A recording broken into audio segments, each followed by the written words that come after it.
तो नमस्कार साथियों, एक बार फिर से स्वागत है आपका इस नए वीडियो में। तो कैसे हो आप सब? आई होप कि आप सब बढ़िया होंगे, मस्त होंगे। तो गाइस, जैसा कि आप लोग जानते होंगे, हम लोग अभी तक 3 मॉक टेस्ट कर चुके हैं और ये आज हमारा चौथा मॉक टेस्ट है। जैसे कि आप लोग जान चुके होंगे कि मॉक टेस्ट लगाने के कितने फ़ायदे हो रही हैं और इससे आपका कितना लाभ हो रहा है। इसलिए मॉक टेस्ट को आपको छोड़ना नहीं है, सभी मॉक टेस्ट लगाना अनिवार्य है। तो आज की इस मॉक टेस्ट में बहुत सी इंपॉर्टेंट प्रश्न होने वाले हैं। क्लास 10th मैथ का यह चौथा मॉक टेस्ट है। तो फटाफट से हम इस वीडियो को स्टार्ट करते हैं। अच्छे तरीके से और झकास तरीके से स्टार्ट करते हैं। देखते हैं आज के मॉक टेस्ट में कैसे-कैसे प्रश्न होने वाले हैं। तो आपसे रिक्वेस्ट है कि आप इस वीडियो को अंत तक देखिए, क्योंकि इससे आपका बहुत सारा लाभ होने वाला है।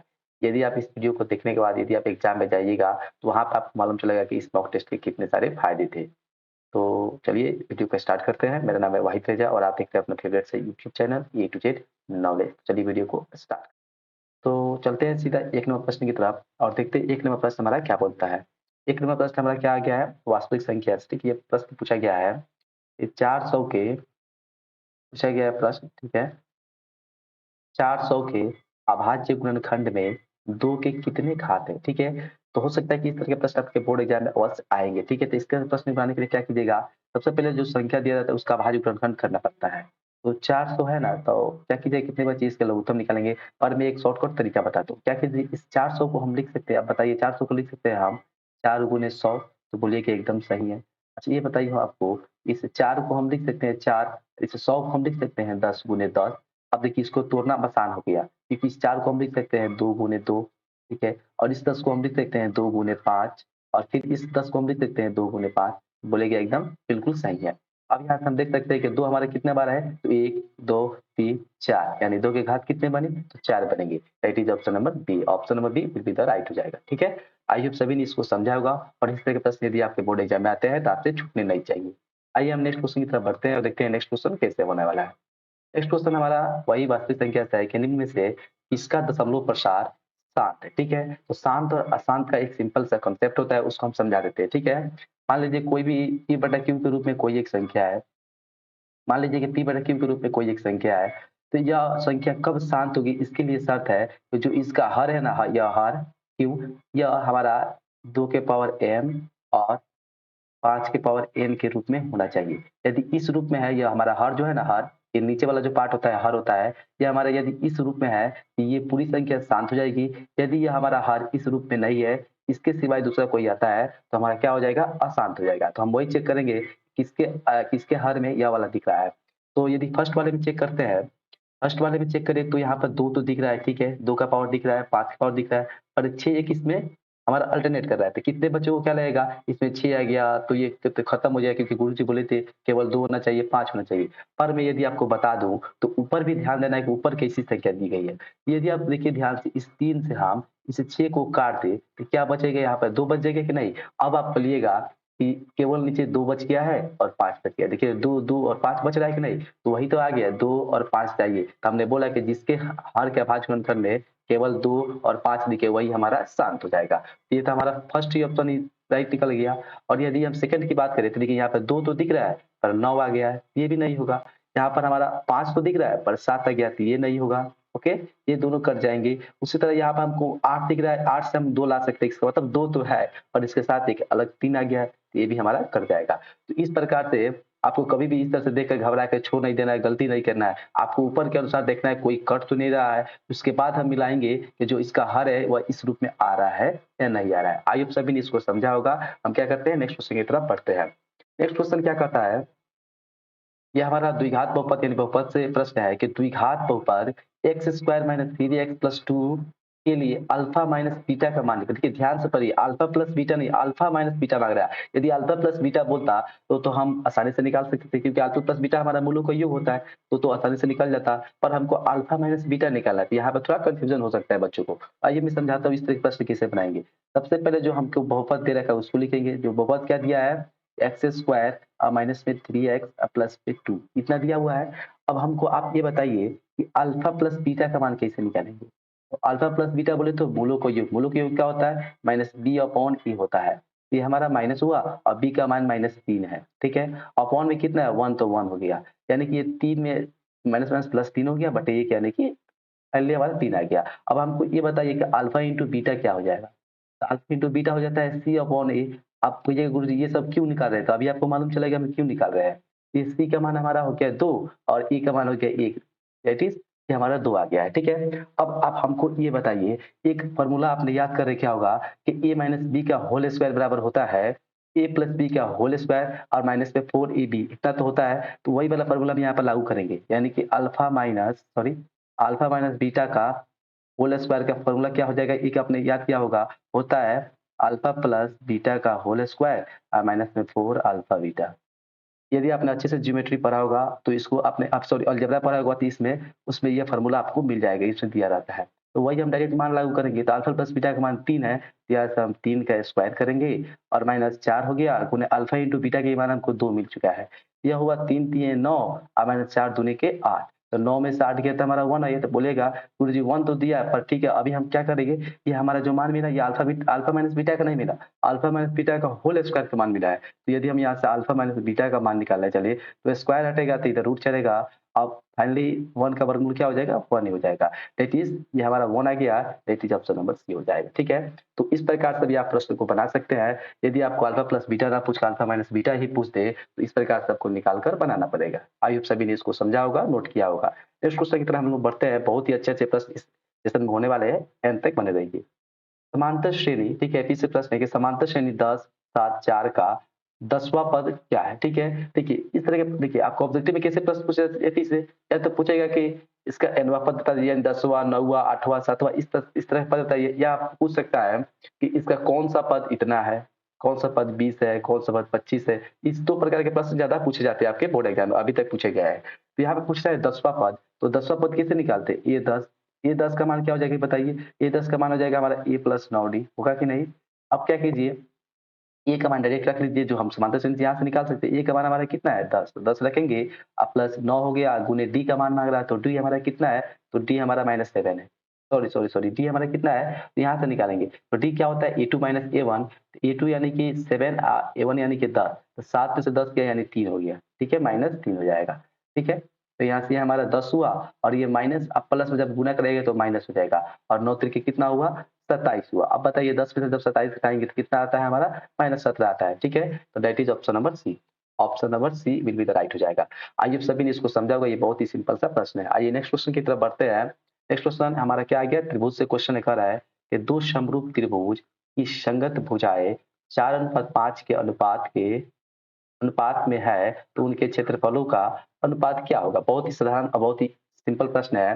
देखिए, जब भी आपको साइड यानी कि भुजा का अनुपात दिया हो, ठीक है? जब भी आपको भुजा का अनुपात दिया हो, यदि क्षेत्रफल का अनुपात निकालना है, देखिए भुजा का अनुपात हमको मिल रहा है कितना? 4:5 इतना मिल रहा है कि नहीं?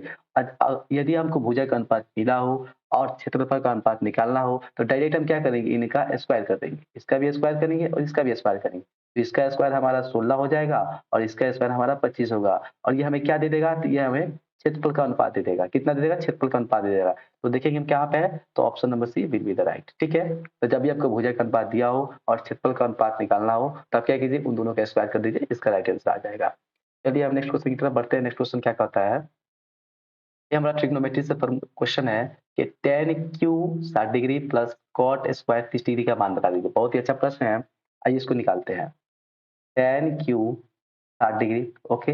उसके बाद पूछा गया है कि कॉट स्क्वायर 30 डिग्री, यही तो बोला गया है। तो हम डायरेक्ट मान को पुट करेंगे, तो tan 60 डिग्री का मान कितना होता है? तो tan 60 डिग्री का मान कितना होता है आपने याद किया है? tan 60 डिग्री का मान √3 होता है। तो √3 का पावर क्यों हो जाएगा, क्योंकि क्यों बोला गया है। प्लस कॉट 30 डिग्री का मान कितना हुआ? तो कॉट 30 डिग्री का मान tan 60 डिग्री के ही बराबर होता है और tan 60 डिग्री का मान √3 होता है, यानी √3 का स्क्वायर हो जाएगा, होगा कि नहीं? एकदम होगा। अब बताइए, यदि हम √3 का क्यूब करने चले, तो ये हमारा कितना हो जाएगा? 3√3 हो जाएगा। इतना तो करना आपको जानते होंगे। प्लस में आप देखिए ध्यान से, ठीक है? प्लस में हम देखेंगे, यदि हम √3 का स्क्वायर करेंगे तो ये केवल हमारा 3 हो जाएगा। अब बोलिए गुरुजी ये वाला ऑप्शन तो कहीं पे दिख नहीं रहा है, तो आइए हम बताते हैं। इन दोनों में 3 दिख रहा है, तो 3 को कॉमन कीजिए, तो यहाँ पर √3 बचा और इधर हमारा +1 बचा, ठीक है? That is option number B, ठीक है? Option number B will be the right हो जाएगा। इस तरह से आप इसको बना सकते हैं। आइए नेक्स्ट क्वेश्चन की तरफ बढ़ते हैं। नेक्स्ट क्वेश्चन देखते हैं क्या कह रहा है। ये हमारा वृत्त से प्रश्न है। वृत्त और वृत्त के क्षेत्रफल, किसी वृत्त की परिधि एवं उसके व्यास का अंतर 9 सेंटीमीटर है, तो वृत्त की त्रिज्या बता दीजिए। बहुत ही शानदार और बहुत ही स्टैंडर्ड लेवल का प्रश्न है। देखिए क्या दिया है, अच्छे से पढ़ते हैं कि वृत्त की परिधि और व्यास का अंतर दिया है। तो वृत्त की परिधि बताइए तो कितना होता है? वृत्त की परिधि होता है 2 पाई आर, ठीक है? और वृत्त का व्यास कितना होता है? 2 आर। तो वृत्त की परिधि और वृत्त के व्यास का अंतर दिया है कितना?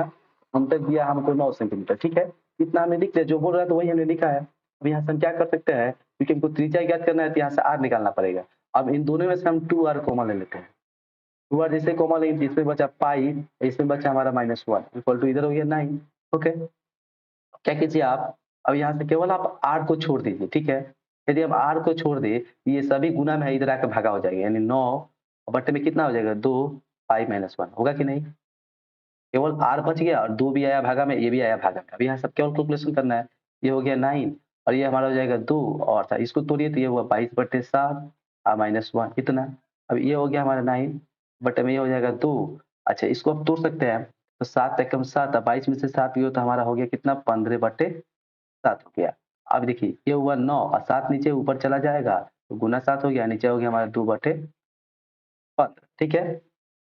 अब इसको आपको घटाना है तो कैसे घटाएँगे? तो 9 सत्ते कितना होता है? 63 और ये हुआ 15 दूनी के 30, ठीक है? अब इसको हम घटाएँगे तो ये हो जाएगा 30 दूनी के 60, 30 दूनी के 60 हो गया तो इसमें 30 बचा, सॉरी 3 बचा तो एक जीरो बैठेगा तो यहाँ पे पॉइंट आएगा, ये 30 हो गया तो 2 एक 30 एकम 30 हो गया। तो ये हमारा 2.1 टाइम्स में कटा है, that is option number B, ठीक है? तो इस प्रकार से इसको हम बना सकते थे। चलिए नेक्स्ट क्वेश्चन की तरफ बढ़ते हैं। नेक्स्ट क्वेश्चन क्या कहता है? तो देखिए ये प्रश्न हमारा ट्रिग्नोमेट्री से क्या कर रहा है कि 2 sin 52 degree minus 2 cos 38 degree का मान बताइए। बहुत ही सिंपल प्रश्न है। 2 sin 52 degree minus 2 cos 38 degree, इतना का हम क्या करना है? मान निकालना है। इसका एक ट्रिक होता है, यदि हम इन दोनों एंगल को ऐड करेंगे, यदि 90 डिग्री आता है तो हमारा डायरेक्ट आंसर क्या हो जाता है? तो ये हमारा फ़ॉर्मूला कब लागू होता है कि केवल गुना में और भागा में हो तब। पर यहाँ पे हमको माइनस दिया तो इसको निकालना पड़ेगा। इसको निकालेंगे कैसे? लिखेंगे 2 sin 52 डिग्री, ठीक है? माइनस 2 cos, अच्छा देखिए इसको हम जो 38 डिग्री इसको हम लिख सकते हैं, बताइए आप इसको 2 भाग में तोड़ रहे हैं। 90 डिग्री सॉरी 90 डिग्री माइनस कितना, इसको हम 52 डिग्री लिख सकते हैं। इस 38 को हम 2 भाग में केवल तोड़े हुए हैं। ये 2 का 2 cos का cos, इस 38 को हम तोड़ दिए कितना? 90 डिग्री माइनस 52 डिग्री, फिर घटाइएगा तो 38 आ जाएगा, ठीक है? तो यहाँ पे हो जाएगा 2 sin 52 डिग्री और माइनस में ये हो गया हमारा 2। अब बताइए हमको ये cos हुआ, ये 90 डिग्री, तो cos 90 डिग्री माइनस थीटा बराबर क्या होता है? sin theta. तो वही हम फॉर्मूला लगा देंगे, यहाँ पे हो जाएगा sin और थीटा की जगह पे 52 है तो 52 डिग्री। अब देख सकते हैं यहाँ पे 2 sin 52 डिग्री है, यहाँ पे 2 sin 52 डिग्री है। ये दोनों कट गया तो दैट इज़ ऑप्शन कितना आ गया? इसका आंसर 0 आ गया। That is option number B. आइए आप सभी ने इसको समझा होगा। नेक्स्ट क्वेश्चन की तरफ बढ़ते हैं। नेक्स्ट क्वेश्चन देखते हैं क्या कहता है। ये हमारा क्या आ गया, तो ये हमारा वृत्त से भी प्रश्न है कि एक घड़ी के मिनट की सुई 14 सेंटीमीटर लंबी है। इसके द्वारा 15 मिनट में रचित क्षेत्रफल ज्ञात कीजिए। बहुत ही सिंपल सा प्रश्न है। एक आर का मान दिया है 14, देखिए अब हम हमको बार-बार बताते हैं जो भी प्रश्न दिया हो तो उसको बाहर निकाल के लाइए। आर का मान कितना दिया है? तो 14 सेंटीमीटर इतना हमको आर का मान दे रखा है। हमको बताना है कि ये जो घड़ी है वो 15 मिनट में कितना कितना जो एरिया है वो इसका क्षेत्रफल को रचित करती है, यानी कितना एरिया कवर करती है 15 मिनट में। तो आप हमको ये बताइए कि कोई भी घड़ी होगी, ठीक है? देखिए घड़ी हम बना लेते हैं समझाने के लिए। ये हमारा मान लेते हैं हमारा घड़ी है, इस तरह घड़ी रहती है, गोल रहती है। तब मान लेते हैं कि ये हमारा घड़ी यहाँ से चलना जब शुरू करेगी, इस तरह चलते हुए, चलते हुए, चलते हुए, चलते हुए, चलते हुए जब यहाँ पे पहुँचेगी, तो ये घड़ी कितना क्षेत्रफल कवर किया? इसने पाई आर स्क्वायर कवर कर लिया। कितना कर लिया? पाई आर स्क्वायर कवर कर लिया। यानी देखिए ध्यान से, इस घड़ी ने यहाँ से चलकर यहाँ तक आया, तो एक चक्कर में कितना? पाई आर स्क्वायर किया। अब आपको बताइए कि घड़ी की जब मिनट की सुई यहाँ होगी और मिनट की सुई यहाँ तक चलते हुए फिर यहीं पे पहुँच गई, यानी कितने कितना मिनट का समय तय किया? तो 1 घंटा। जब घड़ी की मिनट की सुई जहाँ रहती है वहीं से फिर वहीं पे पहुँच जाती है तो 1 घंटा लगता है टाइम। 1 घंटा है बोलो तो कितना? 60 मिनट। ये जो घड़ी है ना, वह 60 मिनट में, ध्यान से देखिए ये घड़ी है, तो वह 60 मिनट में कितना क्षेत्रफल तय कर रही है? तो पाई आर स्क्वायर, क्योंकि यहाँ से यहाँ तक ये 60 मिनट कर रही है, साथ-साथ ये जब यहाँ से यहाँ आएगी यानी पाई आर स्क्वायर ये कवर कर रही है, पाई आर स्क्वायर कर रही है। अब हमको ये बताइए 60 मिनट में इतना कर रही है, तो ये 1 मिनट में कितना करेगी? ये बताइए। 60 मिनट में इतना कर रही है, तो 1 मिनट में कितना करेगी? तो पाई आर स्क्वायर है, नीचे 60 से भागा लग जाएगा। अब हमको निकालना है 15 मिनट में, तो हम निकाल लेंगे 15 मिनट में। 15 मिनट में कितना करेगी? तो ये हो जाएगा हमारा पाई आर स्क्वायर, अब बटे नीचे हो गया कितना? 60 गुने 15 मिनट का निकालना है तो 15 से गुना, 15 से इसको कटा लीजिए तो ये हो जाएगा हमारा पाई आर स्क्वायर और बट्टे नीचे 4 हो गया, ठीक है? अब पाई का मान रख लीजिए तो ये हो जाएगा 22/7, ठीक है? गुना आर स्क्वायर, तो आर बोले तो यहाँ पे 14 हमने निकाल रखा है, कितना है? 14 गुने 14 और बटा नीचे कितना है 4।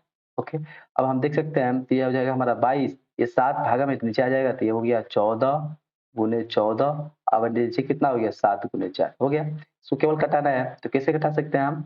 घटाइए, इस 7 से 14 को 2 मरतबे काट दीजिए, 2 से इस 4 को 2 मरतबे काट दीजिए, फिर इस 2 से इस 22 को 11 मरतबे काटिए तो अब कोई नहीं बचा, ठीक है? तो हमको क्या करना है 11 में 14 से गुणा करना है, तो गुणा कराइए, 11 चौका 44 के 4 हाथ में 4, 11 पे 11, 11, 11 एक 11 4 15, 154 सेंटीमीटर स्क्वायर इसका राइट आंसर हो जाएगा, ठीक है? That is option number B. तो इस प्रकार से आप निकाल सकते थे। आइए नेक्स्ट क्वेश्चन की तरफ बढ़ते हैं। नेक्स्ट क्वेश्चन क्या कहता है, यदि यदि sin थीटा बराबर 1/2 तो 2 tan a upon 1 minus tan square a का मान क्या होगा, ठीक है? देखिए, sin थीटा का वैल्यू दिया है, कितना दिया है? 1/2 sin थीटा का वैल्यू इतना दिया है, तो हम क्या करेंगे इसके लिए क्या कर सकते हैं? देखेंगे sin थीटा, अब हम हमको ये बताइए, आप हमको ये बताइए कि 1/2 sin कितना का मान होता है? sin 30 का मान होता है, तो sin 30 लिख लीजिए इसकी जगह पर। sin की तुलना यदि हम sin से करेंगे तो थीटा बराबर हमारा कितना निकल के आ रहा है? तो थीटा हमारा 30 डिग्री निकल के आ गया, ओके। हमको निकालना कितना का मान है? तो 2 tan a अपॉन में 1 माइनस tan स्क्वायर a, इतना का मान निकालना है हमको। आप देखिए कितने बच्चे क्या करेंगे इस थीटा, सॉरी यहाँ पर थीटा दिया है, यहाँ पे ए दिया है, थोड़ा मिस्टेक हुआ है। मान लेते हैं ये भी हमारा ए है और ये सब हमारा ए है, ठीक है? ये है सभी ए ही है, ओके। तो ए बराबर हमारा 30 निकल गया, तब बच्चे क्या करेंगे इस ए का मान डायरेक्ट यहाँ पर पुट करके और निकाल सकते हैं। पर यदि आपने थोड़ा-सा मेहनत किया होगा और फ़ॉर्मूला याद किया होगा, तो आपको याद होना चाहिए कि ये जो फ़ॉर्मूला है ना, वो tan 2a का फ़ॉर्मूला होता है। कितना का? tan 2a का ये फ़ॉर्मूला है। tan 2a का ये फ़ॉर्मूला होता है 2 tan a अपॉन में 1 माइनस tan 2a। यदि आपने याद किया तो बहुत आसान हो जाएगा। tan का tan कर लीजिए और 2 का 2 a की जगह पे आप 30 रख दीजिए। ये हमारा बन जाएगा कितना? ये हमारा बन जाएगा tan 60 डिग्री और tan 60 डिग्री का मान कितना होता है? tan 60 डिग्री का मान होता है √3, ठीक है? That is option number B. Option number B will be the right. I hope सभी ने इसको समझा होगा। आगे बढ़ते हैं। आगे क्वेश्चन क्या कहता है? ये क्वेश्चन बोला गया ये हमारा कोऑर्डिनेट ज्योमेट्री से है कि बिंदु -1 -2 किस पाद में है, ठीक है? तो इस तरह के प्रश्न क्या होते हैं, देखिए ये हमारा और ये थोड़ा टेढ़-मेढ़ बन गया है। ये हमारा इस प्रकार से और इस प्रकार से, ठीक है? जो हमारा प्रथम होता है उसमें क्या होता है इसको बता दें, इसमें प्लस होता है, ये हमारा प्लस होता है, दोनों प्लस-प्लस होता है, ठीक है? ठीक इसके सामने इधर जब आइएगा ना तो ये दोनों माइनस-माइनस होता है, ओके? और जब यदि हम इसमें बात करेंगे इसमें हमारा पहले प्लस हो जाएगा बाद में माइनस और ये इसके सामने जब इसका उल्टा हो जाएगा माइनस प्लस। ओके, एक याद करिए तो एक सामने वाला अपने में याद हो जाएगा, एक इसको याद करिए तो ये याद हो जाएगा। इसको याद करने का एक और तरीका होता है, तो सबसे पहले प्लस लेना होता है उसके बाद माइनस। इसमें देखिएगा तो इसमें का प्लस, ठीक है? और इसमें का भी प्लस हो गया। इसमें देखिएगा तो इसमें का प्लस और इसमें का माइनस हो गया। इधर देखिएगा तो इधर का माइनस और फिर नीचे का माइनस इसमें आया। फिर इसमें देखिएगा तो इधर का पहले माइनस और फिर इधर का प्लस हो गया। तो जिस तरह से आपको याद हो उस प्रकार से इसको याद कर सकते हैं हम। पूछा गया है कि दोनों में माइनस दिया है, तो दोनों में माइनस कहाँ पे दिख रहा है? ये हमारा देखिए ये हमारा प्रथम होता है, ये हमारा द्वितीय होता है, ये हमारा तृतीय होता है, ये हमारा चतुर्थ होता है। तो हम देख सकते हैं ये दोनों माइनस है कहाँ पे है? तो तृतीय में है, ठीक है? तो that is option number C right चला जाएगा। आइए नेक्स्ट क्वेश्चन की तरफ बढ़ते हैं।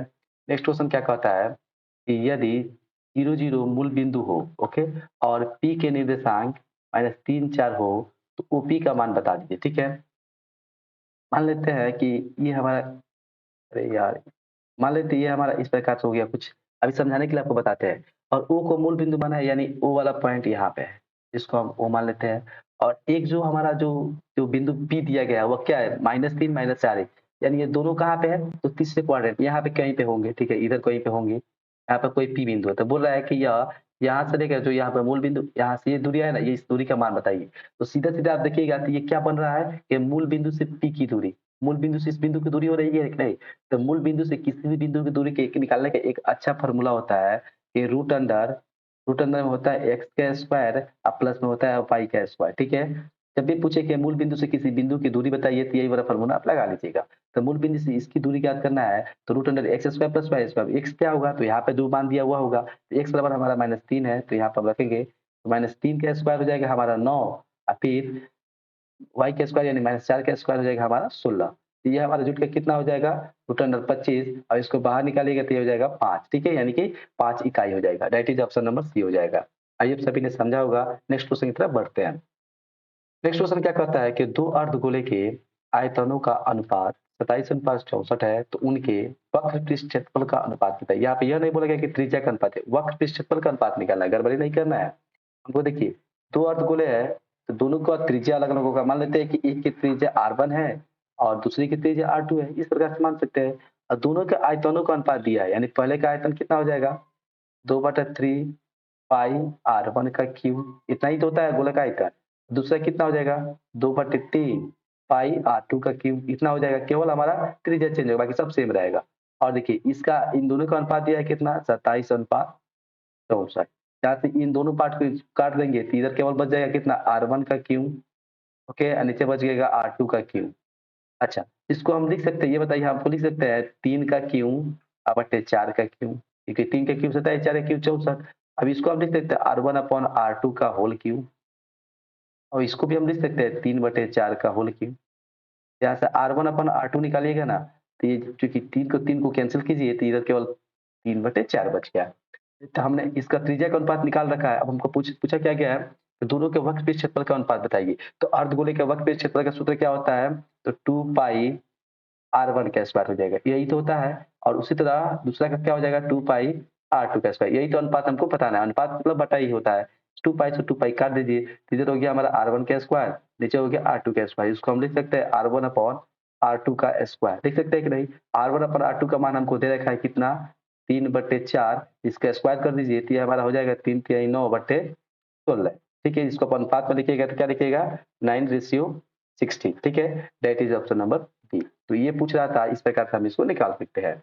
आइए नेक्स्ट क्वेश्चन की तरफ बढ़ते हैं। नेक्स्ट क्वेश्चन क्या कहता है, इस मीनार की ऊंचाई 35 मीटर है। जब सूर्य का उन्नयन कोण 45 डिग्री हो तो मीनार की छाया की लंबाई बताइए। देखिए इसके लिए हम एक ट्रिक बताते हैं आपको, ठीक है? मैंने अपने बहुत से वीडियो में बता रखा है कि जब भी आपको एंगल पर ध्यान दीजिए, यदि आपको एंगल 45 डिग्री देखिए कितना 45 डिग्री, जब भी आपको एंगल 45 डिग्री दिख जाए तो जो मीनार की ऊंचाई होगी ना वही उसकी छाया की ऊंचाई लंबाई होगी। सॉरी, जो मीनार की ऊंचाई होगी वही उसकी छाया की लंबाई हो जाएगी। मीनार की ऊंचाई 35 है तो उसकी छाया की लंबाई भी कितनी हो जाएगी 35। अब आंख मूंद कर कितना मार सकता है 35 मार सकता है। ये कब लागू होगा जब एंगल हमारा 45 डिग्री दिया होगा। ठीक है, एंगल जब हमारा 45 होगा तो जो मीनार की ऊंचाई होगी सेम वही क्या हो जाएगी उसकी छाया की लंबाई हो जाएगी। तो that is option number C. ठीक है, तो आइए सभी आपको समझा होगा। नेक्स्ट क्वेश्चन की तरफ बढ़ते हैं। नेक्स्ट क्वेश्चन क्या कहता है कि एक पासे को फेंकने पर 4 से बड़ी संख्या आने की प्रक्रिया बताई थी। तो पहले आप ये बताइए किसी पासा को हम जब फेंकेंगे तो कितने परिणाम आएंगे? तो एक आएगा, एक 2 आएगा, एक 3 आएगा, एक 4 आएगा, एक 5 आएगा, एक 6 आएगा। इतना ही तो परिणाम आएगा, यानी टोटल कितने परिणाम आएंगे 6 आएंगे। अब बोल रहा है कि 4 से बड़ी संख्या आने की, तो 4 से बड़ी कौन-कौन संख्या होगी? एक तो 5 होगी, एक 6 होगी, यानी कितने परिणाम है 4 से बड़ी आने की? 2 परिणाम है, तो 2 को ऊपर रखेंगे और टोटल परिणाम को हमेशा नीचे रखते हैं। टोटल कितना है 1, 2, 3, 4, 5, 6, 6 रख देंगे। इसको हम काट देंगे तो ये कितना हो जाएगा 1/3 हो जाएगा। ठीक है, that is option number B. I hope इस तरह के प्रश्न आपसे छूटने नहीं चाहिए। नेक्स्ट क्वेश्चन की तरफ बढ़ते हैं कि 4, 5, 6, 5, 5, 11 के बहुलक एवं माध्य का अनुपात बता दीजिए। देखिए बहुत सिंपल है, बहुत ही थोड़ा अच्छा लेवल का प्रश्न है। क्या कह दिया है? आंकड़ा दिया क्या है हमको 4, 5, 6, 5, 5 और 11। इतना का हमको क्या करना है? सबसे पहले इस पे माध्य निकालना है, फिर सॉरी सबसे पहले बहुलक निकालिए, माध्य निकालिए और दोनों का अनुपात निकालिए, ये बताना है हमको। सबसे पहले हम बहुलक निकाल लेते हैं, ठीक है? कि किसी भी आंकड़े का बहुलक क्या होता है? उस आंकड़े में आने वाले सबसे अधिक बार बराबर। इसमें कौन ऐसी संख्या है जो सबसे अधिक बार आई है? तो हम देख रहे हैं कि 5 जो है ना वह 3 बार आई है। यानी इसका बहुलक जो होगा क्या हो गया 5 हो गया। आइए सभी ने समझा। माध्य कैसे निकालते हैं हम? तो माध्य हमारा क्या होता है? सभी आंकड़ों का योग बटा आंकड़ों की कुल संख्या। सभी आंकड़ों को जोड़ लेंगे, यानी 4 + 5 + 6 + 5 + 5 + 11 इतना। अब बटे आंकड़ों को कुल संख्या से भाग कर देंगे। 2, 2 4, 2 6 से भाग कर देंगे। तो जोड़ लीजिए 4 5 9 9 6 15 15 5 20 20 5 25 25 से 11 कितना होता है 36। अब बटे 6 से भाग कर दीजिए। ये कट कितना आ गया हमारा 6 आ गया। हमको बोलना है कि बहुलक और माध्य का अनुपात निकालना है, तो बहुलक वाले को ऊपर रख लेंगे, ठीक है? यानी कहने का मतलब बहुलक इसका अनुपात निकालना है तो माध्य को नीचे रखेंगे। तो बहुलक हमारा कितना है 5, माध्य हमारा कितना आ गया है 6 आ गया। ये हमारा क्या अनुपात बनेगा 5:6। ठीक है, that is option number B. I hope सभी ने समझा होगा। नेक्स्ट क्वेश्चन की तरफ बढ़ते हैं। नेक्स्ट क्वेश्चन क्या कहता है कि यदि 1 4 x 5 y का माध्य 7 है तो x और y का मान बताएं, सॉरी संबंध बताना है इसमें। तो हमको आंकड़े क्या दिया गया 1 4 x 5 y इतना दिया गया आंकड़ा, और इसका माध्य जो है ना माध्य माध्य जो है ये हमको 7 दिया गया है। अब बताइए इन आँकड़ों का माध्य कैसे निकलेगा? तो सभी आँकड़ों को जोड़ देंगे, आँकड़ों को कुल संख्या से भाग करेंगे। जोड़ दीजिए 1 + 4 plus x plus 5 plus y, ठीक है, जोड़ दिए। अब कितना आँकड़ा है? तो 2 तो 4 1 5 से भाग कर दीजिए और ये माध्य हो गया, इसी का मान 7 दिया है कि नहीं? अच्छा ऊपर पहले जोड़िए तो 4 1 5 और 5 5 10 हो गया। 10 प्लस केवल x बच गया और y बच गया, इतना बटे 5 बराबर 7 हुआ। अच्छा इसको 10 प्लस x प्लस y रहने दीजिए। ये हमारा 5 इधर आके गुना हो रहा है तो 7 5 35 हो गया। तो यहाँ से x प्लस y का हम मान निकालेंगे, ये 35 में से आके हमारा 10 घट जाएगा, तो हमारा 25 आ जाएगा। यानी x प्लस y बराबर 25 हमको कहीं दिख रहा है, that is option number C will be the right. ठीक है? आइए आप सभी ने समझा, नेक्स्ट क्वेश्चन की तरफ बढ़ते हैं।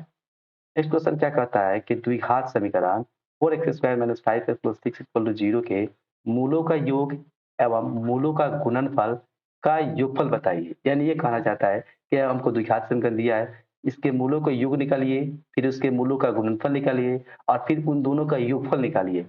तो सबसे पहले हम इक्वेशन लिखते हैं 4x² - 5x + 6 = 0, ठीक है? अब इसके मूलों का योग निकालना यानी अल्फा प्लस बीटा निकाल लेते हैं। ओके। अल्फा प्लस बीटा कितना होता है? माइनस बी बटे होता है, सूत्र वही लगाएँगे। तो माइनस हो गया, माइनस माइनस बी का मान कितना है? माइनस 5 है बटे ए का मान है 4। ये हमारा 5 बटे 4 बन गया, ठीक है? अब अल्फा इंटू बीटा यानी मूलों का गुणनफल निकाल लेते हैं, तो होता है सी बटे ए। तो ये हमारा कितना हो गया? 6 हो गया और इसका मान 4 है। कितना आ गया? अब देखिए ये जब ऐसे निकाल लिया, अब कह रहा है कि इन दोनों का योगफल निकालिए, यानी इसका और इसका योगफल निकालिए, यानी अल्फा प्लस बीटा अब प्लस में अल्फा इंटू बीटा निकालना, यह बोल रहा है। तो हम क्या करें, इसका मान रख देंगे, यानी कि 5 बटे 4 कर देंगे। ओके, 5 बटे 4 कर देंगे और प्लस में 6 बटे 4 कर देंगे। ये हमारा कितना हो जाएगा? ये हमारा हो जाएगा 4 4 का लघुत्तम 4 हुआ और ये हमारा 5 हुआ, ये हमारा 6 हुआ। तो 5 6 कितना हुआ? 11 बटे 4, ठीक है? तो 11 बटे 4 क्या है? Option number A will be the right. ठीक है? इस तरह के प्रश्न आएँगे तो आपसे छूटने नहीं चाहिए। ठीक है? तो देख सकते हैं आप, ये क्वेश्चन क्या कहता है कि एक घन का किनारा 4 सेंटीमीटर है, तो इसके वक्र पृष्ठ क्षेत्रफल एवं कुल पृष्ठ क्षेत्रफल का अनुपात बता दीजिए। बहुत ही सिंपल प्रश्न। घर का किनारा बोले तो ए का मान दिया है, कितना दिया है? 4 सेंटीमीटर। अब पूछ रहा है कि घन के वक्र पृष्ठ क्षेत्रफल का अनुपात और कुल पृष्ठ क्षेत्रफल का अनुपात, सॉरी वक्र पृष्ठ क्षेत्रफल और कुल पृष्ठ क्षेत्रफल का अनुपात बताइए। तो आप हमको ये बताइए कि घन के वक्र पृष्ठ क्षेत्रफल कितना होता है? तो होता है 4 गुने भुजा स्क्वायर यानी कि ए स्क्वायर। अब कुल पृष्ठ क्षेत्रफल कितना होता है? तो 6 गुने भुजा स्क्वायर, 6 गुने ए स्क्वायर हो गया।